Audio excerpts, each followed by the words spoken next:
यहाँ पे हम कवर करने वाले हैं DRDO के BVRAM को, बियॉन्ड विजुअल रेंज मिसाइल्स को लेके बात करेंगे। स्पेशली अस्त्र के बारे में बात करेंगे। इसको लेके कुछ नए डेवलपमेंट है अभी हाल ही के इंडिया टीवी इंटरव्यू से, जहाँ पे ये मेंशन हुआ है कि जो अस्त्र मार्क 1 है, जिसकी रेंज पहले 110 किलोमीटर के अराउंड थी, तो वो रेंज बढ़ाकर 160 किलोमीटर की जा सकती है प्रोडक्शन वेरिएंट के लिए।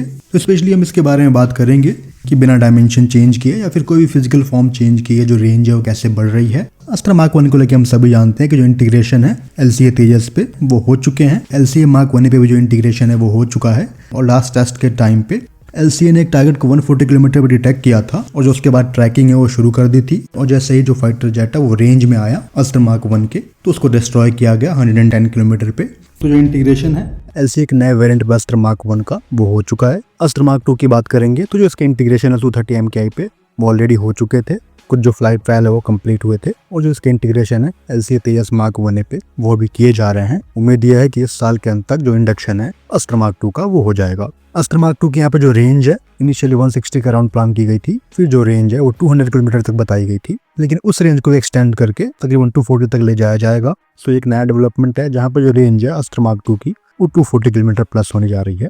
जो मार्क 3 है वो 350 किलोमीटर प्लस हिट करने जा रहा है, और मार्क 2 के इंडक्शन के 2 साल बाद प्रोबेबली वो जो वेरिएंट है वो तैयार हो जाएगा। तो इन सभी में एक नई टेक्नोलॉजी इंप्लीमेंट हो रही है, जिससे कि जो रेंज है इनिशियल तय किए गए रेंज से आगे जाने वाले हैं।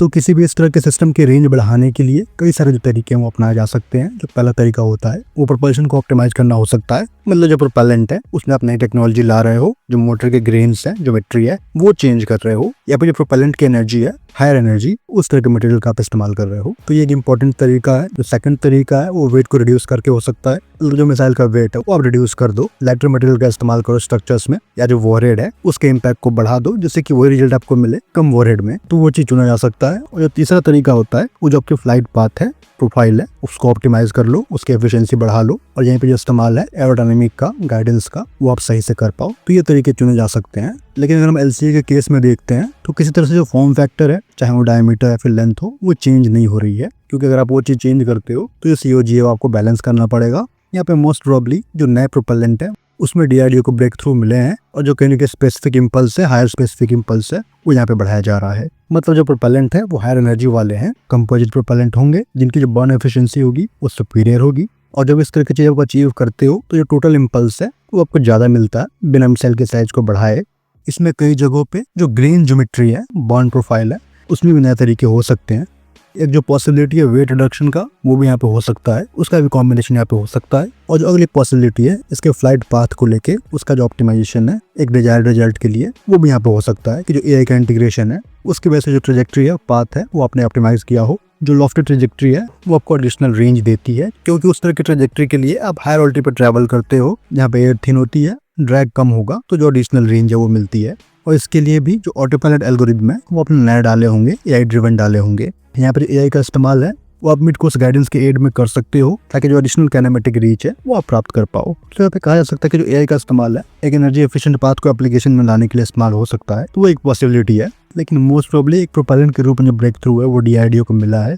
कुछ दिन पहले रिपोर्ट भी थी कि इस प्रोपेलेंट की वजह से, नए प्रोपेलेंट की वजह से जो 30% रेंज है वो इंक्रीज हो सकती है, उसकी पॉसिबिलिटी है। अगर ये चीज़ हो रही है तो मोस्ट प्रोबेबली यहाँ पे जो प्रोपेलेंट है वो हाई एनर्जी कंपोजिट प्रोपेलेंट है, मतलब इस तरह के प्रोपेलेंट जिसमें जो स्पेसिफिक इम्पल्स है वो हायर है, जो एल्यूमिनियम पार्टिकल है, बाइंडर्स हैं, उसको अपने ऑप्टिमाइज कर लिया है। उनकी जो शेपिंग है ट्यूब के अंदर, वहाँ पे जो बर्न एफिशिएंसी है वो अपने ऑप्टिमाइज की है, जिससे कि क्लीनर बर्न और लॉन्गर बर्न आपको प्राप्त हो सके उतनी ही एनर्जी के लिए। क्योंकि इस तरह के रिलेशन के लिए अगर आप 10 से 12% जो हाई स्पेसिफिक इम्पल्स है वो बढ़ाते हो, तो जो काइनेमेटिक रेंज है वो 30% तक बढ़ सकती है। सो कहीं ना कहीं सिंगल पल्स मोटर है उसको हाईली एफिशिएंट यहाँ पे बनाया गया है, और साथ में जो इंसुलेशन है, केस की बॉन्डिंग है, और जो वेट में रिडक्शन है वो भी यहाँ पे पॉसिबल है। हो सकता है जो नोजल है उसको भी यहाँ पे एक्सपेंड किया गया हो हाई ऑल्टीट्यूड बर्न के लिए, और जो ओवरऑल थ्रस्ट प्रोफाइल है, ग्रेन ज्योमेट्री है, वो आपने इंप्रूव किया हो। सो इन सभी का जो एक कॉम्बिनेशन है वो प्रॉब्लम यहाँ पे DRDO का हेल्प कर रहा है इन सभी अस्त्र के रेंज को बढ़ाने में।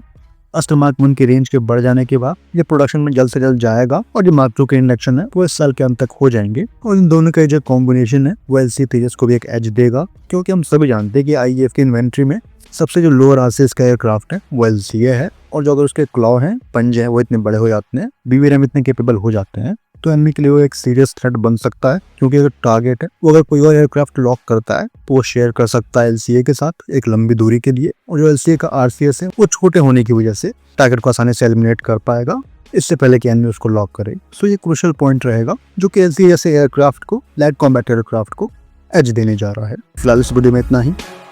जय हिंद।